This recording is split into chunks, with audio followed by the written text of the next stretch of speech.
கொன்றையும் செண்பகமாலையும் சாத்தும் பிள்ளை பூரதம் பாதத்து உமை மைந்தனே உலகேழும் பெற்ற சீரபிராமி அந்தாதி எப்போதும் என் சிந்தையுள்ளே காரமர்மே நீ கணபதியே நிற்க கட்டுரையே. ஸ்ரீ அபிராமி பட்டர் அருளிய அபிராமி அந்தாதியில பாடல் 44. தவளே இவளெங்கள் சங்கரனார் மனை மங்களமாம் அவளே அவர் தமக்கன்னையும் ஆயினன் ஆகையினான் இவளே கடவுளர் யாவர்க்கும் மேலை இறைவியுமான் துவளே இனி ஒரு தெய்வம் உண்டாகவே தொண்டு செய்வேன். அபிராமி பட்டர் அபிராமி அன்னையை தவிர வேற ஒரு விஷயத்தையும் நினைக்கிறது இல்லை. அதை பற்றியே சர்வாருணா அவள் எப்பவும் அவளுடைய ஆக்கிருத்திலேயே மனசுல கொண்டிருக்க, எப்பவும் அவளுடைய வடிவத்தையே தியானம் செஞ்சு கொண்டிருக்க. மிக மிக அண்மையில இருக்கா அம்பாள். சொல்ல போனா அவர் இல்லவே இல்லை. அன்னையின் அருளில் கரைந்திருக்கிறார். 4 உணர்வே இல்லாம இருக்கிறார் அபிராமி பட்டர். பாடல் பேர்பட்ட அன்னை அவளுக்கு சிவபெருமானுக்கு உள்ள உறவு என்ன, அவளுக்கு அவள் எப்படி அருள் பாலிக்கிறாள், எப்படிப்பட்ட இறைவியாக அவள் இருக்கிறாள் அப்படின்னா ரொம்ப சந்தோஷமா அந்த அனுபவத்தை வெளியில பாடலாக அவர்கிட்ட இருந்து குறிக்கிறது. அவளே இவள் எப்படிப்பட்டவள் தெரியுமா? தவமே உருவானவள். இவங்க 2 பேருக்கும் என்ன ரிலேஷன்ஷிப்னா, சிவபெருமான் வந்து அப்படியே ஏங்கி தவிப்பார், தவம் செய்வார், அன்னை அடையணும். நிறைய நேரம் பார்த்தா அன்னை வந்து தபஸ் பண்ணுவா, சிவபெருமானை எப்படியாவது அடையணும் அடையணும். யாருக்குன்னே புரியாது. 2 பேரும் பார்த்தா இருவரும் வேறு அல்லங்கிறதுதான் உண்மை. சிவமும் சக்தியும் வெவ்வேறு அல்ல அப்படிங்கிறத நாம புரிஞ்சுக்க வேண்டியது. சிவபெருமான் சக்திக்காக இயங்குறதும், சக்தி வந்து சிவபெருமானை அடைவதற்காக தவம் செய்வதும் இது மாறி மாறி நிகழ்ந்து கொண்டே இருக்கு. இந்த சமயம் இவள் வந்து அவருக்கு குழந்தை ஆகிறாள், இந்த சமயம் இவர் அவளுக்கு குழந்தையாக ஆகிறார். ரொம்ப ரொம்ப ஆச்சரியமான ஒரு உறவாக இருக்கு. உமாதேவியாக ஹிமவானின் மகளாக பிறந்து சிவபெருமானை அடையணும் அப்படின்னு சொல்லி தவம் பண்றார் சக்தி தேவி. எப்படி பொறி புலன்கள் அடக்கி தபஸ்வினி போல மகா யோகினியாக இருந்து பல்லாண்டு காலம் தவம் செய்து சிவபெருமானை கல்யாணம் பண்ணிக்கிறார். அப்படி தவமே உருவானவள் அவளே இவள். எங்கள் சங்கரனார் மனை மங்களமாம். எங்கள் சங்கரனார் என்ன உரிமையா சொல்லி, எங்களுடைய சங்கரன், எங்க வீட்டு மாப்பிள்ளை சார் அப்படின்னு சொல்லுங்க. அந்த மாதிரி எங்களுடைய தகப்பனாகிய சிவபெருமானுடைய மனை மங்களமாம். அவருடைய மனையை அழகு செய்யக்கூடியவள். மனைக்கு மங்களம் என்ற மனைமாட்சி அப்படின்றாலே என்ன அழகு. வீட்டிற்கு மங்களம்ங்கிறது என்ன? இந்த வீட்டுல நல்ல குணநலங்களோட இருக்கக்கூடிய அது ஒரு பெண் இல்லையா? அந்த மனைவியாக இருக்கக்கூடியவள் தான் அந்த வீட்டுக்கு அணிகலனாக இருப்பாள். இதுதான் மங்களம். நல்ல குணங்களை உடைய ஒரு பெண் தான் அந்த வீட்டுக்கு மங்களம். மற்றபடி என்ன நம்ம மஞ்சள் பூசினாலும் வாசல்ல என்ன பெயிண்ட் அடிச்சாலும் அந்த வீடு மங்களகரமாக இருக்காது. நல்ல ஒரு குணக்குன்றாக இருக்கக்கூடிய ஒரு நல்ல பெண்ணே ஒரு வீட்டிற்கு மங்களமாக இருக்க முடியும். அதே போல சங்கரனாரின் மனை மங்களமாக வாழ் இருக்கிறாள். ஏன் நாமாக்கள் பார்த்திருக்கோம் நம்ம லலிதா சஹஸ்ரநாமத்துல. மங்களா கிருதிகி, மங்களமே வடிவானவள், சுமங்கலி, இன்றைக்கும் மங்களமாகவே இருக்கக்கூடியவள். ஏன் சிவக அப்படிங்கிற சொல்லுக்கே மங்களம் அப்படின்னா பொருள். அம்பாளுக்கும் அதனால சிவனோட அபிநமாக இருக்கிறதுனால சிவா அப்படின்னு அம்பாளுக்கு ஒரு பேர் உண்டு. சிவான மங்களகரமானவள் அப்படின்னு நிறைய நாமக்கள் இருக்கு. இந்த மாதிரி உங்கள் சங்கரனார் மனை மங்களமாம் அவளே. அவள்தான்பா எங்க சங்கரனாரோட மனையின் மங்களமாக இருப்பவளும் அவளே. மங்களா கிருதிகி, மங்களமே உருவெடுத்தவள். அவர் தமக்கு அன்னையும் ஆயினள். சிவபெருமான்கிட்ட இருந்து சக்தி வந்தான்னு சொல்றோம், சக்தி கிட்ட இருந்து பரமசிவன் வந்தார்.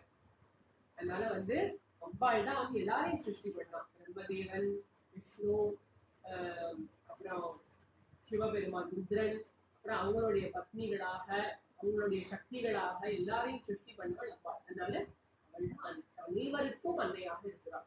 சாதாரணமாய் ஒரு குடும்பத்துல ஒரு மனைவிங்கிறவள் சில சமயம் அன்னையாக போகும் ஒரு ஸ்தானம் வகிக்க வேண்டிய ஒரு சிச்சுவேஷன் வரும்.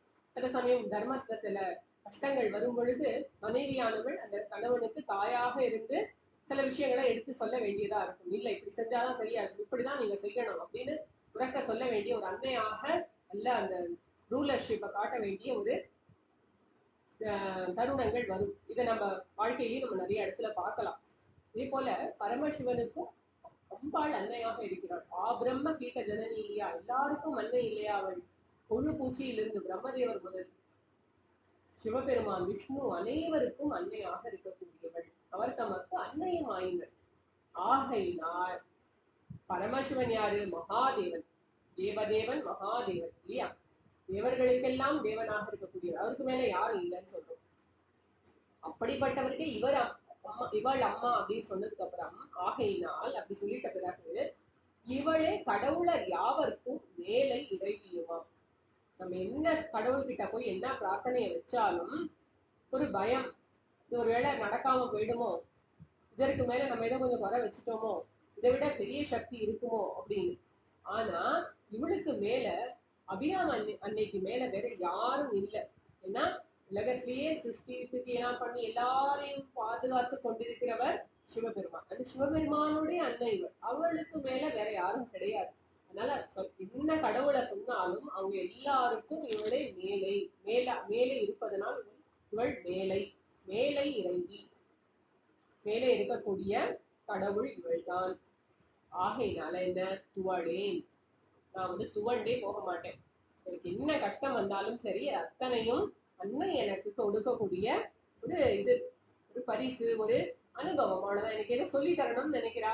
குழந்தை சில சமயம் அடிச்சு சொல்லி தருவோம், சில சமயம் அன்பா சொல்லி தருவோம், சில சமயம் கட்டி சொல்லி தருவோம், சில சமயம் சாஃப்டா சொல்லி தருவோம், சில சமயம் ஹார்ஷா சொல்லி தருவோம். அந்த மாதிரி அம்பாள் நமக்கு ஏதோ பாடம் சொல்ல நினைக்கிறாள், அவ்வளவுதான் அப்படின்னு புரிஞ்சு கொண்ட அனுபவத்தை நான் சந்தோஷமாக ஏற்பேன். எனக்கு நல்லது நடந்தாலும் சரி, என்ன விதமான கஷ்டம் வந்தாலும் சரி, என்னை வந்து உரியில கட்டி என்ன கீழே நெருப்பு போட்டு என்ன அதை உட்காரி வச்சாலும் சரி, என்ன விதமான விஷயம் வந்தாலும் அவள் இருக்கிறாள். அவள் ஒருவளே எனக்கு போதும். வேற யார்கிட்டையும் நான் போய் எதுவும் செய்யறதுக்கு எதுவும் இல்லை. இவளுக்கு மேல வேற யாரும் இல்லை. இனி ஒரு தெய்வம் உண்டாக மெய்த்தொண்டு செய்தே துவளேன். இனிமே வேற ஒரு தெய்வத்துக்கிட்ட போய் ஒருவேளை நான் வந்து காலையிலேருந்து ஜபம் பண்றேன், ஜபம் பண்ணிட்டு யாருக்கு ஆஃபர் பண்ணுவோம்? நம்மளுடைய இஷ்ட தெய்வத்திற்கு நம்ம ஆஃபர் பண்ணுவோம். அதை வந்து நம்ம சமர்ப்பிப்போம் இல்லையா. இப்ப அபிராமி அன்னை தான் இவருடைய இஷ்ட தெய்வம். ஒரு நாள்ல என்ன காரியங்கள்லாம் செய்யறாரோ, என்ன செயல்கள் செய்தாலும், என்ன தொண்டு செய்தாலும், என்ன சாதனைகள் செய்தாலும் அது அத்தனுடைய பலனையும் அவர் வந்து அபிராமி அன்னையின் திருப்பாதங்கள்ல சமர்ப்பிக்கிறார். அதை விட்டுட்டு எங்கேயாவது இன்னொரு கோயில்ல போய் வேற ஒரு சாமி கிட்ட போய் நிற்பாரு, அவர் நிற்க மாட்டார். அப்படியே ஒரு வேளை போய் அங்க நின்று வேற ஏதாவது மெய் தொண்டுன்னா உண்மையான தொண்டு அப்படின்னு எடுத்துக்கலாம். இல்லைன்னா அவருடைய உடலால் செய்யக்கூடிய தொண்டு. ஏதோ ஒரு கோயில்ல போய் அவர் ஏதோ ஒரு காரியம் செய்தாரு, அதை வந்து அங்க ஆஃபர் பண்ணாரு அப்படின்னா அந்த மாதிரி பண்றதுக்கு விஷயமே இல்லம்மா. இனி ஒரு தெய்வம் உண்டாக மெய் தொண்டு செய்தே துவளனின்னு நான் துவண்டு போறதுக்கு ஒன்றுமே இல்லை. எனக்கு எப்பவும் சரணாகதி யார்கிட்ட அப்படின்னு கேட்டா அபிராமி அன்னையிடம் மட்டுமே நான் சரணடைந்துள்ளேன். அவள் எப்படிப்பட்டவள்? எல்லா கடவுளர்களுக்கும் மேல இருக்கக்கூடிய ஒரு தெய்வம். சிவபெருமானுக்கும் அன்னையாக அவளே இருக்கிறாள். சிவபெருமானுடைய வீட்டு மனை மங்களமாகவும் அவளே இருக்கிறாள். தவம் செய்து சிவபெருமானை அடைந்தவள் இவள். இவகிட்ட ஒரு குறை கிடையாது. அவள் வந்து எதற்காகவும் தோண்டு போக மாட்டாள்.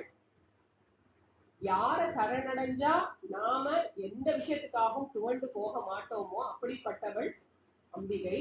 அதனால அவள் துவள மாட்டாள், யாரையும் துவளும்படி செய்ய மாட்டாள். அப்பேற்பட்ட அம்பிகையை நான் சரண் போந்திருக்கேன். இன்னுமே வந்து வேற ஒரு தெய்வத்துக்கிட்ட போய் சரணாகதி பண்றதுக்கு எனக்கு ஒன்றும் இல்லை அப்படின்னு பாடுறாரு அபிராமி பட்டர். தன்னுடைய இஷ்ட தெய்வத்திடம் இருக்கக்கூடிய ஸ்ரத்தை நன்கு வெளிப்படுத்துகிறார். இன்னொரு முறை பாடலாம். தவளே இவள் சங்கரனார் மனை மங்களமாம், அவளே அவர் தம கண்ணையுமாயினள் ஆகையினார், இவளே கடவுளர் யாவர்க்கும் மேலை இறைவியுமாம், துவளே நீ ஒரு தெய்வம் உண்டாகவே தொண்டு செய்தே. ஓம் சர்வம் ஸ்ரீ ஜெகதம்பார்ப்பணமஸ்து.